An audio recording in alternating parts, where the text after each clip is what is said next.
Welcome to Coming Out and Beyond. This is a show about LGBTQIA plus stories. I am your host, Anne-Marie Zanzel, and I am a late bloomer to the queer world, and I work with people coming out later in life. I provide both individual coaching and mutual support groups. I have many different labels, including, but not limited to, queer, lesbian, mom, daughter, sister, friend, minister, and fiance to my lovely partner, photographer, Tanda McKay. I passionately believe in the power of storytelling to change the world. In the telling of our stories, we often can help another person to hear their own. Today, my guest is Pasha Marlowe. She holds a master's in marriage and family therapy and currently works as a therapeutic comedy coach and pleasure podcast host. Her recently published book is My Next Husband Will Be a Lesbian. Hi, Pasha. How are you today? Great, Anne-Marie. Thanks for having me. I'm excited to be here. I'm excited to have you. I have so many questions, but my first question is, tell me your story. Thanks. Gosh. Um, First and foremost, I'm a very much mom. I'm a mom. Like if anybody were saying like, who are you? What's your story? First and foremost, I'm a mom. That's what I feel in my heart today. A mom of 3 kids. I'm also currently married to my husband, my second husband. Mhm. I live in Maine in a very normal, seemingly kind of boring traditional lifestyle here Mhm. on a dirt road with a proverbial white picket fence and everything.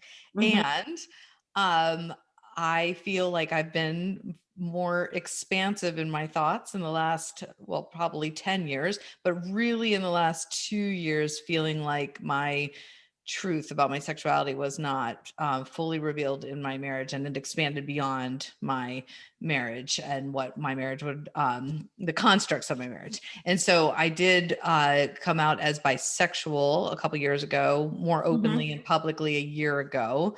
And then the book came out this past February, so February 2021. So anybody who wasn't sure was then sure, because now it's in writing.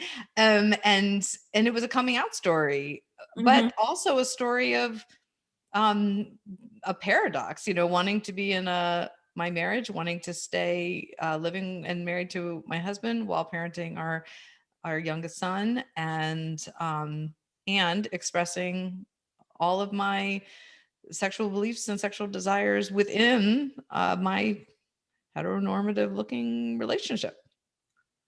So that's very interesting, and you said a lot in those couple of statements. So let's just talk a little bit about what was your awakening like? Like you're saying the last 10 years. It's interesting you use the number 10 because it took me about 10 years to go from Mhm. realizing that I was not straight Yeah. to actually, doing the work of coming out, because the choice is coming out. It's like, how are we going to manifest that? So how did so for you, what was it for you? Like, what did you meet someone, or did something happen, or did you just I wish I had met someone. I wish there was. I do not have any experience Mhm. with a woman. I have a deep knowing, and have for a long time, that this is my orientation. Mhm. And I'm saying bisexual today, but some days I identify as lesbian. Some days I'm like, yeah, I feel pretty queer, and then some days I'm like, maybe I'm straight. I don't know. Like I'm still really in this space of, I'm like, can I come out if I've never had an experience? And of course I coach people all the time, say, no, you don't actually have to have a physical Mhm. experience. It's a knowing. But there's that, questioning side of my head that just wishes I had that person, that catalyst person. Well, yeah, I came out without Mm, without a catalyst, and it mm, was so now I look at it differently, because when I came out, it was like, like a lot of people, it's like, oh, I gotta sleep with someone to make sure that I'm make gay, sure. or you know what Right. I mean? And that's such a fallacy, because you can, like, we don't tell heteronormative kids when they're 16, 17 years old and they want to sleep with the girlfriend or their boyfriend. We don't say, okay, you better sleep with that boy or girl to make sure you're straight. And so, like, I have So even though when I finally did sleep with someone, it confirmed my knowing, Mhm. but I already knew. You know what I mean? I came out without that experience, which Yeah, and I guess I'm thinking not so much as like I want to make sure, but I just feel like I want to have the experience. I feel like my a part of myself has not been expressed yet. And Mhm, so in my first marriage, I came out to him as again bisexual, and we had a conversation about having an open relationship.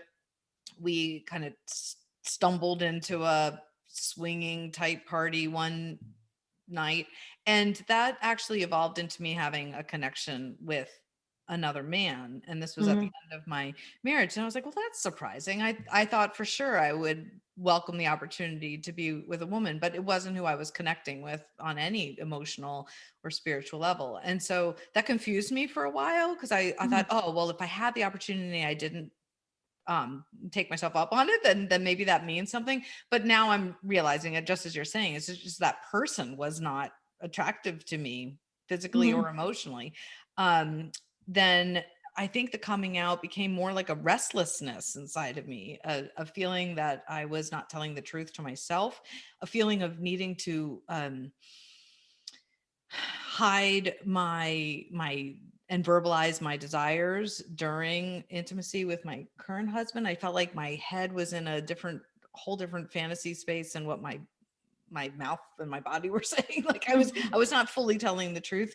And that started to feel really disconnected. And so much mhm, so that within the last year of my marriage, I've tabled intimacy and sex. Like we don't have any intimacy. And I need that space for myself to be as open and expansive within my mind and as safe as possible, because I didn't like feeling like I was battling with myself all the time. mhm, And my mhm, husband is very patient and graciously offering me that space, and has agreed to no intimacy until I'm ready, if I'm ready ever. mhm. Have you guys opened up your marriage? Are you polyamorous? Nope. Nope. No. We have talked about it. Of course, COVID makes it a little bit messy. I have said Mhm, out loud, if there wasn't COVID and met somebody who I felt safe and connected to, I would like mhm, to explore that. Would that be okay? Is this something that you'd be open to? And he said yes, as long as it's a woman. That's an interesting boundary that we've set, where he's comfortable, perhaps, with me exploring sex. hold on, Pasha. My phone went off. Okay. Don't worry, I will cut this out. I don't have an editor, so you're fancy. Yeah, I'm gonna grab my phone and turn it off. Okay. Okay. Yes, I'm married to a photographer. Oh, that's fantastic. Yeah, I meant to turn my phone off. So I will do this.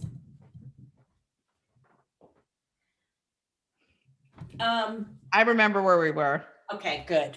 'Cause I was like, oh no, where were we? Okay, go ahead. Oh, no, we have not opened up our relationship formally. Mhm, I have said out loud that if COVID were not a thing and it wasn't, risking my life to explore, that I would like to explore mhm, sex with a woman if I found a woman I felt safe with and intimately, and emotionally connected with.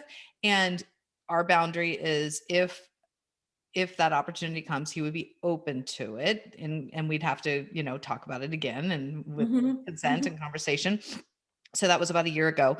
But I've not mhm, had the opportunity, nor found anybody I would be interested in pursuing that with. mhm, mhm. A lot in So my head, very active mind. That's where it is right now. So tell me a little bit about this book that you've just released. You released it back in February, and tell me about it. Yeah, it started as this title was in my head. My next husband would be a lesbian. It was like a calling in my head, and I kept hearing it. And anytime I said it out loud in a group of women, they're like, "Oh my gosh, me too." And it was this sense of, okay, are we saying that because we actually feel like we're lesbian, like we want to be with a lesbian, or are we saying it because we're just sick of men and patriarchy and penises are gross? Like, what are we saying here? And so Mhm. we'd have these very open conversations about, do we want do we want a relationship with a woman, or are we feeling a sense of lack in our marriages? And the women I spoke to who ended up contributing to the book felt like their sexuality was in fact more expansive than what their marriage constructs would allow, and they wanted to name it, even if they wanted to stay in their marriage, even if they didn't want to come out to their friends or their family or their children. They wanted to come out in some way because it was their truth. So for a lot of women, including me in that book, it was a coming out story. It's the first time it was written. It was the first time Mhm. it was public at all. And so probably half of the women in that book, that was their first time coming out. And then for the other half of the women, it was they had already come out. Some of them were coming out in childhood, some of them later in life. But they still wanted it to be their truth known. They wanted to be seen. They wanted to be heard. They felt like because of religious traumas or sexual traumas, they felt like they had been quieted in some portions of their life, and they wanted a safe way to put it out there into the universe and the world that this is what they feel. So for some of them, they used nicknames or Mhm. pseudonyms, just initials, and for some women, they used their real name. Yeah. Mhm. What's the without sharing names and protecting people's anonymity, what's the best story you read? What's the best story in the book? The one that I love the most is called Spatula Moments, which is a chapter about a woman who finally came out to her husband and to her children, and her youngest is a teenager now, and they're shopping, and she's realizing that she needs to get another spatula, and she's like, oh, I need to get another of everything, like the whole idea of breaking up a marriage and then starting anew and creating a whole new life. And Mhm. it was coming down to these tiny moments that were heartbreaking and liberating. Like, I can pick out my own spatula, and I need a spatula, and oh, I'm never going to use that spatula again. Oh, I'm never going to wake up and make eggs with my husband again, even though this is what I'm choosing. It's still a loss, and like the old future is Painful. gone. And losing time with her child in the new custody arrangement. So it really spoke to me as a mama. I've had a divorce and a co-parenting situation, so I'm very sensitive to that. And she just did it really beautifully and in a humorous way too. That she coined this term spatula moments, of when you're like standing in Target going, like, I need my own blender now, or whatever it is, fill in the blank, we need our own toilet plunger now. We have to get double everything. Yeah. And doing Yeah. that, and then I think she was doing that with her husband at the time, and how that was really bittersweet. Yeah. Those moments are bittersweet. Mm. So, tell me a little bit about, you're a comedy coach? Or what kind of coach are you? And what do you do? I call it therapeutic comedy because I'm blending my background as a marriage and family therapist with my desire for people to have a platform to speak their mind. I Mhm. like doing it through the lens of humor because it lightens the load a little bit. It's dark, some of the places we hold our shame and traumas. And so rather than processing them in a more traditional way like I did with therapy, I'm finding it so much more fun and liberating and honestly revealing to do it through the lens of humor and in comedy. So the comedy programs that I lead, we end with a live comedy show, and women are telling their deepest stories of truth and heartache, but through hilarity. And it's transformative. It's so much fun. And I love when they start to reframe and alchemize stories that brought them to places of like a heavy, dark, sad, shameful space, and now they're taking their power back, and telling the stories in a completely different light. That's beautiful to me. So do you do it over like a weekend, or do you do it as a group? How do you do this? Because It, I think that would be our later in life community often have a lot of stories of it, trauma oh and yes. shame. Almost everyone I've ever met has grown up in some sort of chaotic home. And I think everything contributes and builds upon to Yes. keep people in the closet or keep people from claiming their truth for a Yeah. very long time. So how do you do that? Because I know a lot of people that might appreciate what you do. Yeah, I have done workshops, most recently with a group of nurses and healthcare workers who are dealing with obvious trauma right now.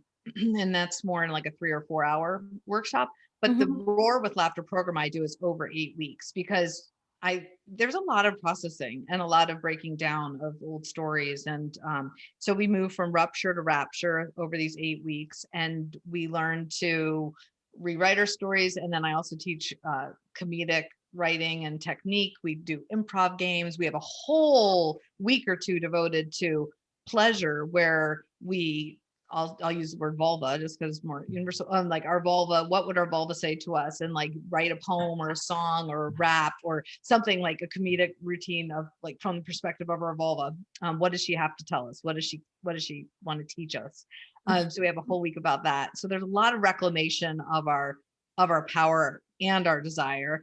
Sexuality always comes up. Religious and sexual trauma always comes up. Like there's themes that are consistent. Body shame always comes up.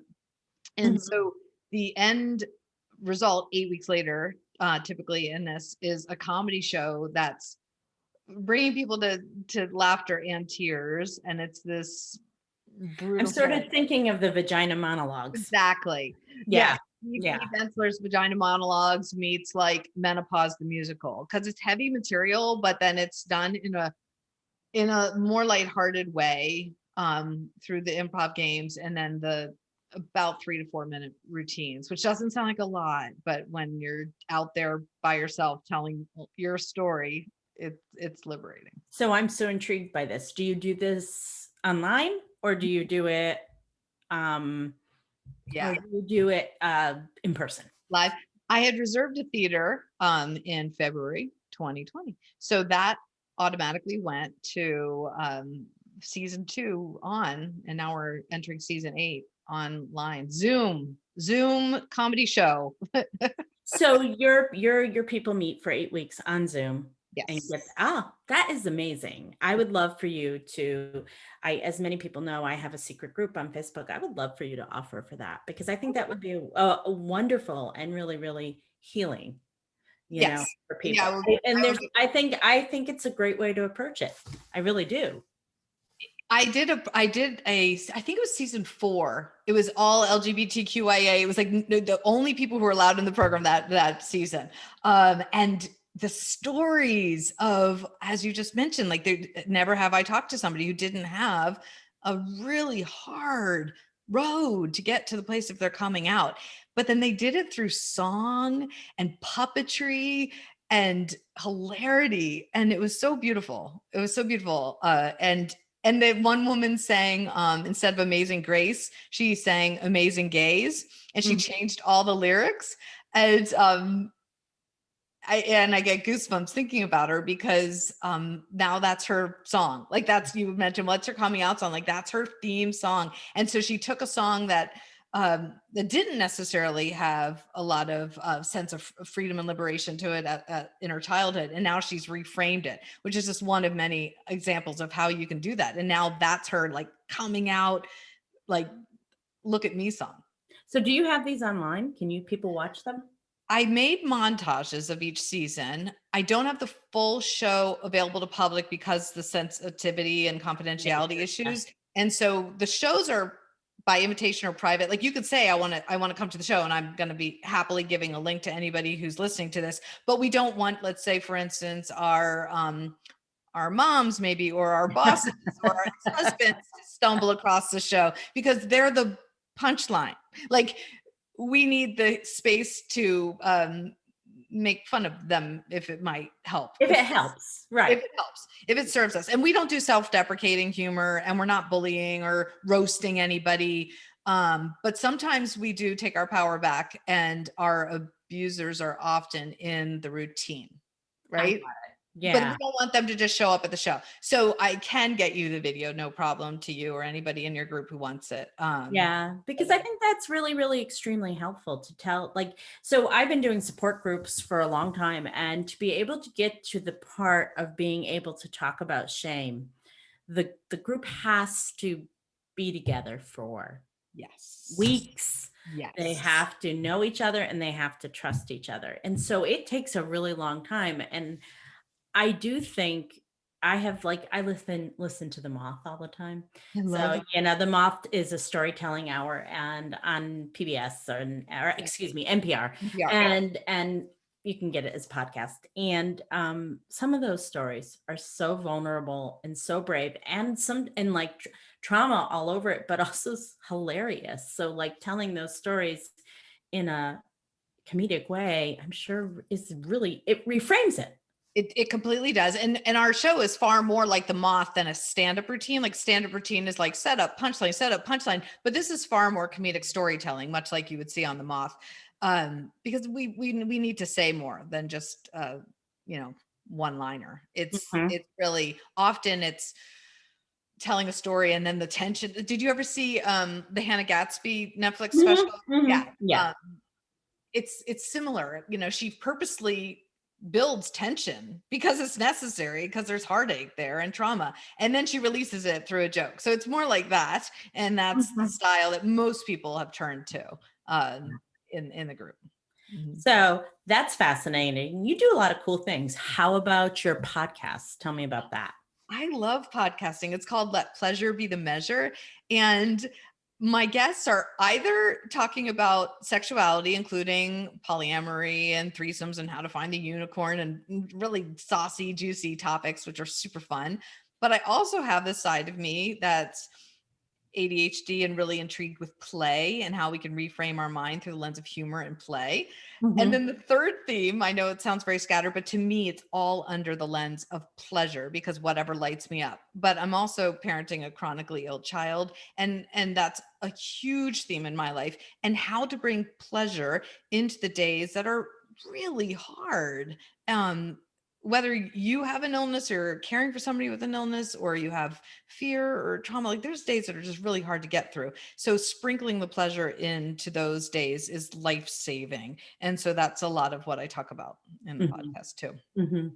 And it's called Let the Pleasure Be the Measure. And people Let can let pleasure be the measure. let pleasure be the measure. Okay. So I also know that you have a secret Facebook group for people who are planning that they're in the midst of coming out, Yes. either as bi or as lesbian or as whatever, Yep. and but also planning at this point to stay married. So, Yes. what are some of the issues you see in there? What is it? What are some of the struggles? Yeah. And how does the group support each other? Yeah. Yeah. The group, it's now about a year and a half old. It's called Bite Out of Life, and it's a secret group. So it's impossible to find throughout without an invite. And most of I think everybody started as somebody in marriage, and maybe half have now transitioned out of their marriage, and some have moved in and started a relationship with women, and some just decided that they want to be on their own. But the common theme is like, am I still a good person? Like, you know what I mean? Am I still, is this okay that I have these expansive thoughts? Am I still an ethical, loyal woman slash wife slash mother if I want to explore polyamory? Am I still a good Christian? Am I still a good, there's all these themes of like, am I good enough, or should I be holding, I'm holding shame and guilt around it, but why?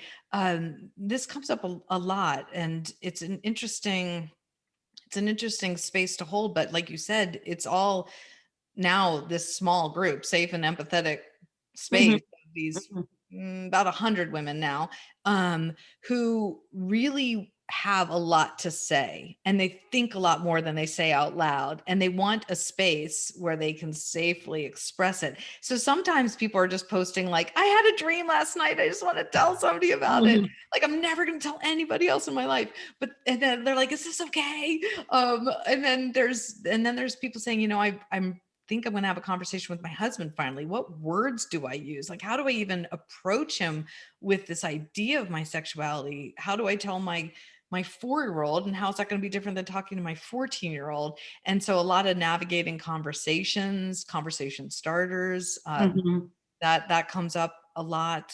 And then women coming on and sharing their first Yeah, experiences. they're always usually blown away. Oh, the words "I'm never going back" come up a Yes. lot. Oh, Yeah. Yes, I understand. I think that was like the first time I slept with my partner, that was it. I was like, yeah, I'm done. Done with men. oh my gosh. And it's so funny because I feel like that experience will happen for me one day. And right now there's just it's my life isn't inviting that in right now. So it gives me something to look forward to. Yes, it does. It does. And then you'll have to come back on the show and tell me. I'll be like 70. Oh my God. One of the things I joke about in the comedy is like, oh my gosh, by the time this happens and my like labia is falling down between my thighs and I can't like see my parts because everything's like sagging and dropping. I'm like, what is like, will anybody want me still? Like that, we just put it out there. We're like, who's going to want me to for the first time, like, and how do you even find these women? And yeah, it's Well, I coming on shows like this great. and somebody knows somebody and they say, "Oh, she's very pretty." Pasha's very pretty if you're listening to this on a podcast. But But I she's do have very loose labia. at TMI, honey. TMI. That can be loose. Other things need to be tight. And we move on. Got it. Oh my goodness. So to wrap up, I'm really fast. So, we will have all Pasha's information so that if you want to, contact her about any of the things she does, from her podcast to her, uh, what's it called? Your coaching, your Yeah. coaching through humor, you can Yeah. reach out to her. Um, so any book or movie that really really changed your perspective on things, and it doesn't have Mm. to be about your sexuality. Oh, okay. Because I mean, if it was about my sexuality, I would do the contrived Untamed. Really rocked my world. Like, oh, like the whole like So I wanted. did you read Untamed before I or read during? Untamed, and then at the end of chapter 1, I set up that Bite Out of Life group. I was like, oh, I need a group, and I couldn't find one, and that's the entrepreneur in me. I'm like, well, then I'm making one. Like all this in an hour. Like chapter 1, I need a group. Go online. Oh, can't find one for people who are already married or Well, you still. know why? Because they're all secret. That's probably true. That's probably My true. group is secret too. I mean, I Okay. have 1,100 women in there, but it's Wow. secret. So people can't find it unless they know me, or because my group is very similar to Pasha's. It's just bigger right now. Yeah. And not everybody's married. So there's all people are, There's and what happens with our later in life groups is that they start with people being married, but as people continue on the journey, exactly. there is there's changes, and Yes. then they look for other groups and stuff like that. Most of the women in my group are probably also part of your group and vice Yeah. versa. There's a few Yeah, like vice they're on the later versa. in life lesbian group, and there's so many out there. And Mhm, so yeah, we report back and forth. So mhm. yeah, it's funny. So Untamed really did open me up to this idea of it's it's possible later in life to really just start over. So it was a liberating read, but for me personally, outside of Untamed, a man's search for meaning keeps coming up. Viktor Frankl, he wrote about the Holocaust, and one particular passage in there was like that the people who survived it because they were able to find laughter in community. Mhm. And it really struck me, especially as I was again parenting a very sick child. Like, how do people survive traumas and tragedies? How do people continue to keep up their hope and their spirit? and energy to continue to keep themselves and their loved ones alive and engaged in the world. And so I go back to that passage in that book often. Mm-hmm. Mm-hmm. I agree with you. I think that most of our life is finding meaning out of things that are tragic and things that are wonderful, and it keeps us going. You Yeah. know, it truly does. I worked in hospice for a long time, and I found that people that were the happiest at the end of their life often had worked really hard to make meaning out of what has happened to them and what has occurred. You know, so I agree with you wholeheartedly. Mhm. So, do you have a coming out song? Mine's funny. Bonnie Raitt's "Let's Give Him Something to Talk About." I sang that on How appropriate. Yeah, I sang that on stage right before coming out to myself and my husband. Fall of 2019, I sang it on stage, like wanted to be a rock star for a day, had a live band, everything, put on a cowboy hat and some boots and a really cute dress, showed my cleavage for the first time forever. And I sang that song and I threw my hat in the audience and I just like, I'm like, oh, I am sexy. There's still fire in me. And I was like almost screaming through the song. And I realized at that moment that I needed to come out. Isn't that interesting? You have a moment like that. I had one like that as well, where I was preaching. I've preached before, and I was preaching a sermon that I had preached before, like as a straight woman. It was a really supportive sermon in my church about supporting the queer community, and I preached it before as a straight woman. And then within the 3 months, I had started to come out, but I still preached the sermon like I was straight. And I knew right after that sermon was done, I was like, I can never preach another sermon again as a straight, like pretending to be straight, because I'm not. And so that was like a real moment. I felt like afterwards, I felt like, oh my God, like I can't do this again. And so I never have again. So Wow. that was like 5 years ago. I was like, I'm never going to preach anything like I am straight. It was like, it was a moment. It was one of those moments. Right. And a whole new voice came out. Yeah. It was really important. It was really important. It changed things. That's powerful. So your life today, Pasha, how would you describe it? It sounds incredibly full to me. How would you describe it? Mhm. It's I will use Glennon's word, beautiful. Yeah. Uh, Yeah. I mean, my work is pleasure and humor, and I believe it and I live it, and I'm trying to be my own best client. Um, and every day there is sorrow and heartache and grief and fear because of my son's illness. And so I'm holding space for uh pain and pleasure and darkness and light and death and living all at the same breath every day, it feels like. And so beautiful feels accurate.